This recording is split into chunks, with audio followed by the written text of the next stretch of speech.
Welcome to Geeks Corner. I'm Mr. Daps. I'm Katie. And we're so excited that you're here for the very first episode Ever. of the spring of 2025. Oh, yeah. It is. That's right. Spring has come. Disneyland looks beautiful. We've got a few pictures posted. We'll have more up soon on the website, so make sure to check all of that out. What else should people do, Katie? You should go into the comments or the chat, the thing, Mm-hmm. the place where you say words, and we can see them. Mm-hmm. You should tell us who you think the Muppet of the Week is going to be. And who do you think the Muppet of the Week So I've is decided going to be or should be? my strategy has not been paying off. Oh, Right? okay. I've been wrong. So you're going to do a clocky strategy or? No. So I found that there is a random Muppet generator online. Oh, okay. And so I'm going to hit generate for one random Muppet. And whatever it tells me, as long as it has not been picked before, Okay. will be the one I say. So I just hit generate, and it said Waldorf. Oh. Has Waldorf been done yet? Anywho, I don't know. if Waldorf has not been done yet, that is the Muppet. If Waldorf has been done already, anyone Poor but Scooter. Poor Scooter. I've got an idea this week. Okay. Bobo the Bear. Hasn't he done it? Has he not? I don't think he has. I was scrolling through. I love Bobo. The hard part is they do like a post a day every time they have. They pick one each week. So I don't know if I. Not yet for yours. Wonderful. Clocky will see if hopefully if Bobo the Bear. If Bobo the Bear has already been picked, then I'm going to choose Beauregard. Beauregard was when it generated 6 random Muppets. Beauregard was the first one that came up, and I was like, okay. that would be a really good one And to if pick. Beauregard's been picked, Don't think Beauregard's been picked. then I'm going to go with Dr. Strangepork. And I feel like between those three, I probably have picked one that hasn't been picked. I think I just found the person who runs the Muppet generator. Like, I know you guys think like, oh, haha, like she's being super funny. No, when I first found this website and it said generate 6 characters, and I said sure, and I clicked generate. I will say, Beauregard, Dr. Strangepork. oh, that's funny. What about Bobo the Bear? I did not see Bobo the Bear though. Okay, I would like it to be Bobo the Bear because I think he needs all the love that he can get. Because I kind of feel like he always is the, I don't know, underappreciated sidekick of a underappreciated, of not necessarily a good person. All right. This just came out of my leggings. If you're wondering what it is.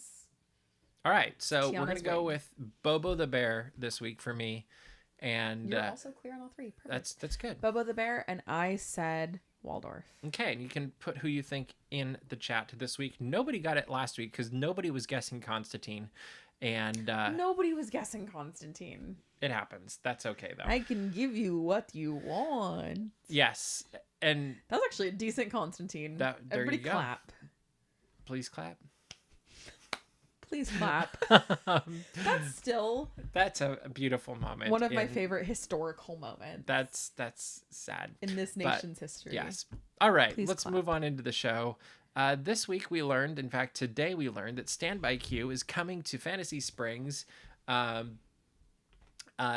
in the attractions there at Tokyo DisneySea, which is awesome because up until April 1st, which is when this starts, you had to have either basically like I think it's a standby pass they called it, or a premier pass. So standby pass is the free, let's call it virtual queue if you're Sure. in California or Florida, and premier pass is the paid lightning lane. And before that, up until January, you had to have a standby pass just to get into the land, which they dropped in January. So this makes it much easier to invest your time where you want it to be and how you want it to be to go on all 4 attractions in this new land of lands, I guess, because you have Tangled, Peter Pan. Frozen, and Peter Pan, and it looks beautiful. We'll be checking it out and figuring out how we can best show that in a few months on Geeks Corner, obviously. But what do you think of them moving this and how fast they've done this? So under a year now, Yeah. they've gone for 4 attractions from basically kind of like what they were doing for Guardians in Florida to show up and wait I think or pay for it. this is excellent timing for me, somebody that is going to Japan, mainly because it just makes things more accessible. I also think that if you want to wait for something, you should be more than welcome to wait for something. And if I have learned anything from what I know from your experiences and what I know from the internet, that people in Japan really don't have a problem waiting for things. I don't either. Like, I miss the days where we could just wait as long as we wanted for Phantasmic. Which people do for parades, no? In Japan? Oh, yeah, they'll be waiting for hours. And they, like, sit. They just sit, and you have to take your hat off, and, like, it's a very interesting... And your ears, Mickey ears come off. It was very fascinating how that plays out. But I think it's a great thing, too. If you want to invest your time waiting for an attraction, waiting for a show, waiting for a parade, I knock yourself out. Like, because then it's shorter lines for other things that maybe I want to do. And so I think this is a good move for them, and I'm looking forward to seeing how it plays out.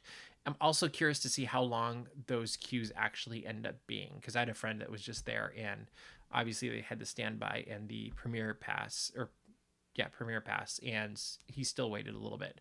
But it'll be interesting to see. I'm very curious to see how this plays out. All right, moving over to Disneyland. We learned on Sunday, I believe, that the Jonas Brothers will be performing Celebrate Happy, which is the theme song for Disneyland Resort's 70th celebration. And they gave a little bit of a teaser for it, and I'm sure we'll hear the whole thing in coming months or whatever. And then it will be streaming a couple days before the 70th starts on May 16th. Katie, what do you think about Jonas Brothers really returning to the happiest place on earth? I like it. I think it's fun. I think it also shows the audience that they are trying to cater to right now. They're trying to... Which audience is that for them now? The Hannah Montana Jonas Brother generation. The ones that grew up with it. Yeah. That now have their own kids. The ones that now have their own kids. Okay. They're hitting their 30s. So young families that grew up with this, and now their kids can be exposed to it. Trying to make this nostalgia that their parents are going to like, which is also, this is really weird. I am somebody that grew up with Hannah Montana and the Jonas Brothers, and I'm like, kids, I have a dog. But it's normal for people, I suppose. I think you have something there, though, with nostalgia, because I've noticed in quite a few places that they're using the verbiage. I think it's the happiest celebration on earth again. Mm-hmm. And I believe they use that for the 50th. Mm-hmm. And for many people that were growing up that like these entertainers, the 50th is that iconic moment when they were growing up, and so I do wonder if they're tapping into multiple levels of nostalgia with this. And I think the 50th was the greatest, so anything you pull from the 50th is probably not a bad thing. Like, just bring back Parade of Dreams, and that would... I think the 50th was the greatest amazing. For two reasons and two reasons only, and that's one, the golden hidden Mickeys. Those were my favorite. What about the murals? No. Oh, those were so cool. Two, Remember Dreams Come True. Also cool. The two greatest things. What about Parade of Dreams? I never saw Parade of Dreams. Oh, so good. You know this. Best parade ever, though. My family's tactic was, the parade's happening, we're going on Space Mountain. Well, that was also a tactic I would use, but usually with Phantasmic. I also didn't see Phantasmic until I was like 16. Yeah. No, I think that's a great way to do things, is when everybody's watching something else, go do something else. And so I never saw Parade of Dreams. But the 60th is super, super, super special to me. Because the 60th is when I came to Daps Magic. Mm-hmm. So, gross. But I'm curious. I don't think this is going to be either of them, but it's okay. I am curious how many places and ways we're going to hear this song, and will it be the Jonas Brothers every time? Because will it be like the 50th at Walt Disney World, where it's like, oh, after Harmonious, you hear the song. That's kind of what I was... Enchantment, yes. You hear the song. That was... After the stage show, you hear another version of the song. But you know what? It was fun. I don't want to say lackluster, because the 50th at Walt Disney World was its own special thing. It just didn't hit 50th Disneyland. It didn't hit the 50th at Disneyland. There's no way it could have after the pandemic and all that was going on. I don't think. The Magic is Calling is one of the best Disney original songs that's been written in the last probably 15 years. I'd put that one up there with what's the one from Happily Ever After? Happily Ever After. Maybe it is Happily Ever After. Yeah, that one. Yeah. There you go. But I think those are because the 50th theme song was not an original song for the parks. It was pulled from Brother Bear. But it was a very good use. It was a better use of it in some ways than the movie. The 60th Anthem, I don't necessarily remember for Disneyland that much. Like Okay. I know it, but Johnny's gonna murder me right now because that's like Johnny's Probably. favorite thing. There you go. But the Magic is Calling. There you go. Elite. So we'll see how this turns out. I'm excited for it. I think it'll be fun, and I think we will probably have some really good recordings of it in a month or two. I need to know, did they announce this at Jonas Con? Yes. I knew it. It came from Jonas Con, and then Disney subsequently or concurrently also posted it on social media. Oh, that's so funny. Yes, they also have a movie. We're not talking about this tonight, but it's a movie. They have a movie where they're coming home for Christmas from London to New York, and they have a lot of misadventures along the way. And I honestly think it could be a very heartwarming, like. One of them is literally on Broadway right now. I don't know where they find the time. Yeah, it's there you go. Yes, I knew you were gonna say that, Johnny. There you go. All right, we have a new and exciting thing that came out of the bests last week, which Live the Magic. Yes. Come on. Yeah. Or step into. Yeah. No? I don't know. Anyway, last week we did a new segment called The Bests, which when we do things like this, often my mind carries on and I think about like, oh, well, what other things are the bests? Mm-hmm. So you start searching and Googling and going down rabbit trails. And I am here to tell you that I found the world's best website ever. .com. Oh, okay. This is a thing? It's a thing, and I love it. What is on Let's this see website? if technology works.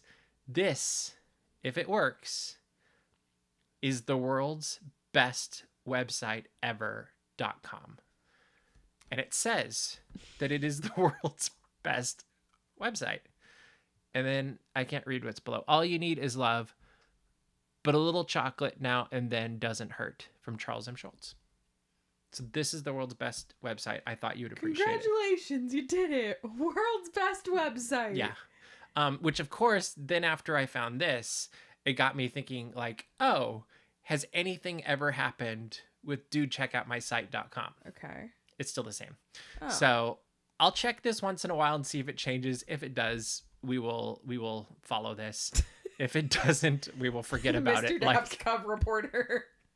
He's giving you the news on the ground. It's just, I don't know. I thought it was funny. So, he's like once in a while. He's like, watch this space. Watch this space and see what happens. Maybe nothing, because literally that looks like it's the entire website. So is that the only thing on the website? That was it. I don't know. What prompted somebody to be like? I would like to imagine. What would you like to imagine? That it's like a college student or something. I don't know. Like, okay. Next, I should look up and see if there's the world's worst website docs. Maybe somebody can look up for us. That would be very funny. All right. Who knows? I'm sorry, that's really. I just love somebody putting together this website and then being like, one Charles M. Schultz quote. See you later. Yeah. All right. Oh my God, I needed that. Only Murders in the Building. I've heard of it. They're working on the 5th season right now. It's going to hopefully come out later this year. Christoph Waltz is joining the cast. And I think this is maybe one of my favorite casting announcements for all of the seasons, other than Nathan Lane. Oh, yeah. Nathan Lane. Like, really Nathan good. Lane was pretty far up there for me. He also has a great role. He's Nathan Lane. Yeah. Yeah. What do you think Christoph Waltz is going to do? I don't know. I mean, they could totally play into the what? I think you could loosely say he was the brother of Lester, I think it was, who Lester had his sudden end at the end of. If they haven't seen it by now, it's their fault, not mine. Okay. Dang. But wouldn't it be kind of cool if he was like brother, cousin, relative, friend? I thought he was going to be in the Mafia. Oh, there you go. Okay. Mr. Daps, have you seen the vinyl Only Music in the Building? Yes, it happens to be on my record player, I think, right now. It's one of the favorite records around here. I do wish they had vinyl for the musical. Yeah. Like, that would be pretty epic also. So Only Music in the Building is only seasons 1 and 2. Yeah. So we need more vinyl from Only Murders in the Building. Steve Martin, please, and Martin Short. But I have a feeling Steve Martin does most of the work, and Martin Short shows up and thanks him for it, takes credit. I mean, but he does want the Death Rattle vinyl because it would be fun. You love to listen to Death Rattle. Yeah, it'd be great. Randomly, which of the Pickwood triplets did it? It's so good. No, it's really, really good. Christoph Waltz. Very excited. So you think he's gonna be a villain? I like to think that he's gonna be connected to this like mafia. That's not really a which villain, is for sure like if red herring. Yeah, that's an interesting idea. Or he could be somebody that moves into the building, or he's the new bellman, or True. doorman. I guess he's a doorman, not bellman. You know who I'm scared is gonna join the season 5 cast? Who? Benny Blanco. I think it'll be a cameo. I actually do think I could see that. They did put a nice video today of them, how much they love Disneyland. Yeah. And I was like, I kind of like that more now. Yeah. No, I think that they're... Who do you think, but realistically, besides him, who do you think would also... Oh, I like the rival podcast host. They kind of did that already, though. Yeah, that's true. That's season 1, wasn't it? And 2. Who could... It was season 2. Who could be in this season? I'm trying to think of like out there. Well, the way I see it is they tend to go with their friends. I mean, also, yeah. I'm like, who have they ever worked with that they seem to get along with? Mm-hmm. And Donald Duck. There you go. Because Steve Martin and Donald Duck famously did work together. I mean, Doctor Who, they're doing an animated episode this season, You're which right. looks really good. I would like to see David Tennant. David Tennant could be fun. Yeah. You're so right, bestie. I'm trying to think of actually other SNL people. Well, I know actually, the 5 Timers Club would actually probably be a decent place to start. Oh, yeah, any of them. Actually, now that you mentioned, that would be solid. I agree. Who is in the 5 Timers Club these days? Scarlett Johansson. Okay. Because I feel like this is kind of they just did that segment a while ago. I feel like this is kind of the where see, this is the first one is the one that's not gonna happen. And then it's Steve Martin, the first one. Oh yeah, maybe not. Yeah, that'd be a little dangerous, especially in a murder podcast. Keep going.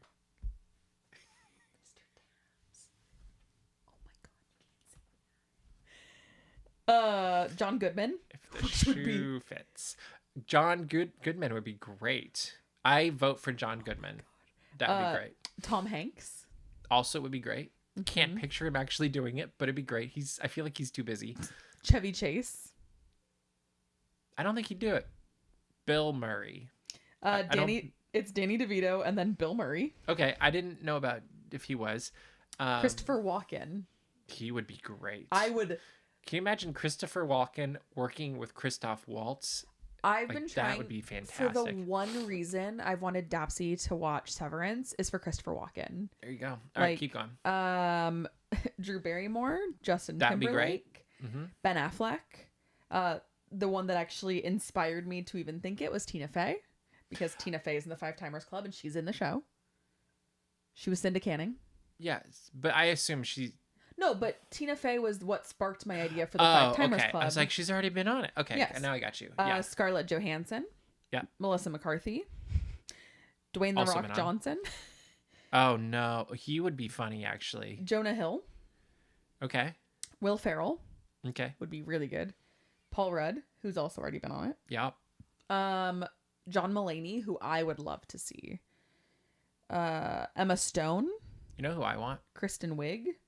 And Martin Short. Josh Gad. Yeah, how has he not done this already? Josh Gad needs to be on Only Murders in the Building. But I also want Andrew Rannells. Okay. Because I want them to do, like, not do the bit, but... Yeah, because they also have pulled from Broadway. Like, that's the one I go for. Because their Gutenberg bit... Yeah. Was so good. That'd be great. Walken would have to be the celebrity cameo playing himself. Oh, totally could be that. You're not wrong. Unless they did Lin-Manuel. As himself. But no, I would want Lin to be like the most corny. Okay, that's the other direction you go. Either he has to be himself or it has to be completely the other end. Like, hey, we're doing this podcast. Yeah, play it up. He's doing the music for it or something. Yeah. I don't know. All right. Oh my. Or it's over. You know Bailey's gonna cut that and like post it. You know, this is the second time I've done an episode where I've done an impression of Lin-Manuel Miranda. All right, we're moving on. We have a new trailer, the official trailer for season 2, the final season of Andor, which is coming out next month, and it looks awesome. Kind of goes crazy. So what did you think of it? Go ahead. It looks actually pretty rad. Okay. Real talk. Real talk, guys. My foot's asleep, so I just uncrossed my legs. Mm-hmm. The real talk is, I haven't been loving the first half of the first season of Andor, and that's my truth, and that's just my truth. Okay. And before you say whatever it is that you want to say, I want you to remember my favorite personal Daps Magic comment that's ever been written about me, which is, at first I thought, ooh, she's hot. And then she opened her mouth and I said, oh no, she's dumb and she has bad Star Wars opinions. Okay, it's already been said. Okay, I'm hot and I have bad Star Wars opinions. Haven't been loving it, but we just got like probably the midway point of the back half of the first season of Andor. It's pivoting. I'm locked in. I'm there. It's so good. I just didn't like the heist part of it, which is probably why I didn't like Rogue One. I'm so sorry. So the trailer looks so sick. I'm actually hoping that this like reignites my love for Rogue One. And I realize what I've been missing this whole time. I know we have viewers that hope this too. I know. I'm sorry. I'm not perfect. I think that this looks so cool. I think what I'm actually loving is this almost West Wing like I scratch my back or I scratch your back, you scratch mine, of like, oh, we're doing this dealing underneath the table, I'll make you chairman of this because I need to do this. Oh, you're and liking all the politics and the which underworkings is so or whatever. Funny because I think the politics part of the prequels are kind of boring. But I think this is like very fun. This is actually going into them a little bit more. And it's the true definition of the beginning of the rebellion, which I think is so sick. True. It's really the building of it, and that'll be really cool. I thought the trailer was great. There was one moment in it I need to go back and rewatch it because Deidre, is it Miro? Mm-hmm. I don't know. You see her grabbing at her collar like this, and it very much reminded me of A New Hope, or anytime Darth Vader was choking someone. Mm-hmm. And I really have to wonder if we're going to get maybe an arm cameo of, a black gloved arm coming in, or maybe a full Darth Vader showing up in this episode. I don't know, or season. I think that would be awesome. Mm-hmm. I think it would also be very like bittersweet with James Earl Jones being gone, but he did say you could reuse his voice. True. So I don't know. Like, I think it could be very interesting to see what happens in this season. And if you already have Krennic, mm-hmm. like, you're having a lot of these bigger named Imperial officers and characters that we already know. And so it would kind of make sense that you would see either Darth Vader or Palpatine at some point. But Palpatine's not really a choker. Like, that's more of a Darth Vader he's approach. More... Yeah, he's I'm gonna shock you. Shocking.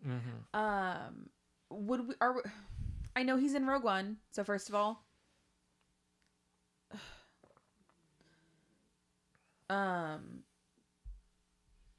is Tarkin gonna show up? I don't know. Okay. We'll find out. I didn't know if like... he clearly exists in the world. If you like with Rebels, there's the definite possibility, but who knows? Well, the other thing with one, we're now almost 10 years post Rogue One, and it could be way better. And the technology works better on smaller screens. Mm-hmm. So I think if I would actually like to see them go back and fix a couple Rogue of One.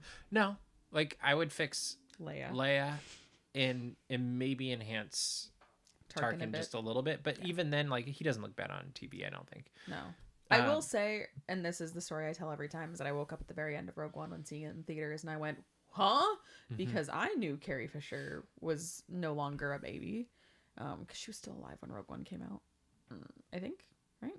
But I literally was like, huh! Anyway, it's your story. All right. It works best when you're half asleep. Okay, we will see what happens with Rogue One with Andor. What's going to happen with Rogue One? We are going to see in the coming months and years what happens with James Bond, because we found out today that Amy Pascal of Spider-Man fame, production fame, and David Heyman of Harry Potter fame will be the producers behind the next James Bond film coming from Amazon MGM Studios, as Michael Wilson and Barbara Broccoli have stepped aside while they're selling their creative control of the franchise. And my question is, are these the right people for the job? What do you think? I don't know. Question. Yeah. Because I literally cannot remember if we've talked about this, and I'm so sorry if I've already asked you this. Does Daniel Craig have one more movie in him, or is his contract over? He's done. So is it also going to be a new Bond? Yeah, it'll be a new Bond, new movie, new everything. I don't know. I don't know how great all of the Craig films were received. So I mean, it's kind of like all the James Bond. You have a good one, you have a bad one, you have good. Like it's a lot of those franchises that run a long time. You have the ones that stand out, and then you have the ones that are like, like Star Trek. The joke is if it's an odd number, it's not going to be good. Yeah. And I think you could probably come up with some anecdote for Star Wars too. But like some of them just like people don't connect with any of the movies of a certain Bond or whatever actor. Who's your favorite Bond? I think it's hard because I like Daniel Craig, but I also really like Sean Connery. Like, how did I know? Literally. But there's like, I think it's almost easier to pick the one you don't like, and the guy from the 80s. I'm forgetting his name at the moment. I'm spacing his name, but like none of them are terrible. Roger Dalton. And see, I had it. Who's there? But like, I enjoy Roger Moore. Like, some of his movies are some of my favorites. See, I love Daniel Craig in Knives Out like 3,000 times more. Yeah, I mean, I think he's. I really loved Casino Royale. I thought was solid, and I would like to see them do a new James Bond movie that takes place in the 60s, though. Oh, that'd be fun. Like, I would like to see kind of that retro futuristic thing. I think it works.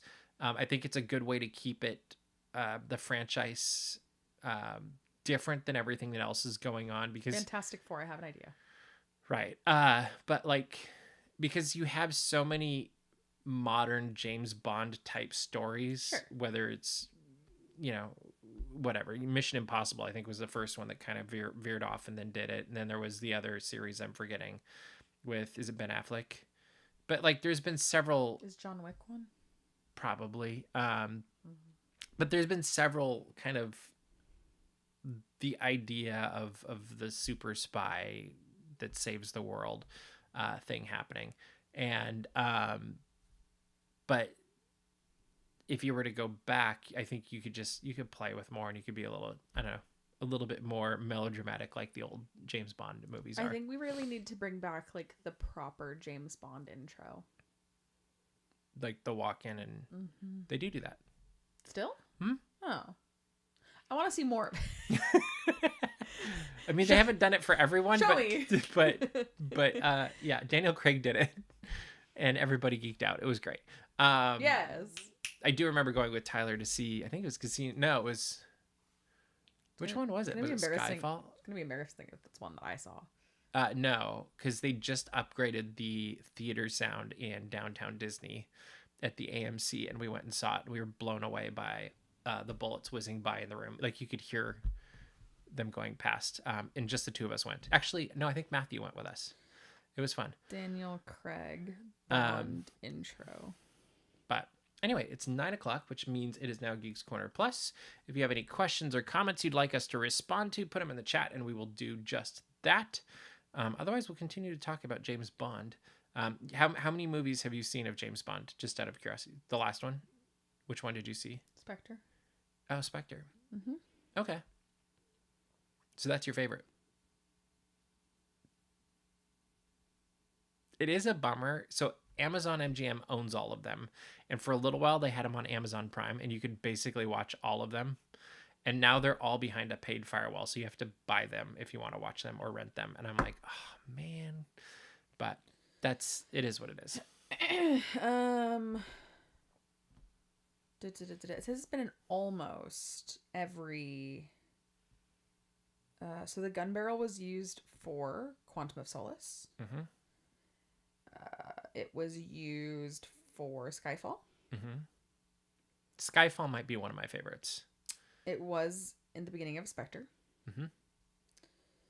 And it was in No Time to Die. Cool. So all of them but Casino Royale. Yeah. But Casino Royale, it makes sense story-wise why he wouldn't do that at the beginning. Oh, okay. And we should watch it sometime. It's very good. Yeah, so the story that I tell frequently, and this is just some insight into my life and the people I have coerced with. When I saw Spectre, the person that I was with hated the film so much, he kicked his shoe off in the parking lot. It's exciting. Yeah, like literally said that was like the worst James Bond film of all time. I don't know if I've ever seen a movie that's that bad that would make me angry. Because at the end of the day, it's just a movie. Like, that's kind of my whole Star Wars approach, too. I'm like... So you wouldn't kick off your shoe in a parking lot? No, or throw my hat, or, like, whatever. Yeah. Like, I just don't think... Like, it's entertainment. It's not meant to be something you should stand on a hill and die for. Meanwhile, Batman v Superman. Greatest film of all time. So they say. Greatest. All right. We are running out of time, Katie. What should people do? Go to dapsmagic.com. Check out all the Disney and geek news as it happens. You should subscribe to our mailing list. And also find our Patreon at patreon.com/dapsmagic. For literally just $1 a month, you can get access to really cool stuff like the pre-show we do for this show. Or like you get to find out that Mr. Daps has a new car, and you might also get to find out what its name is. There you go. Or you can spend more than $1 a month if you'd like to. Also, make sure to subscribe to our YouTube channel. We will have Season of the Force videos going up very soon. We also have some Tokyo Disneyland and Tokyo DisneySea videos going up very soon. That will be a lot of fun. Thank you, Spencer, for that. But that is all the time we have for you this week. So we will see you around the corner. Bye.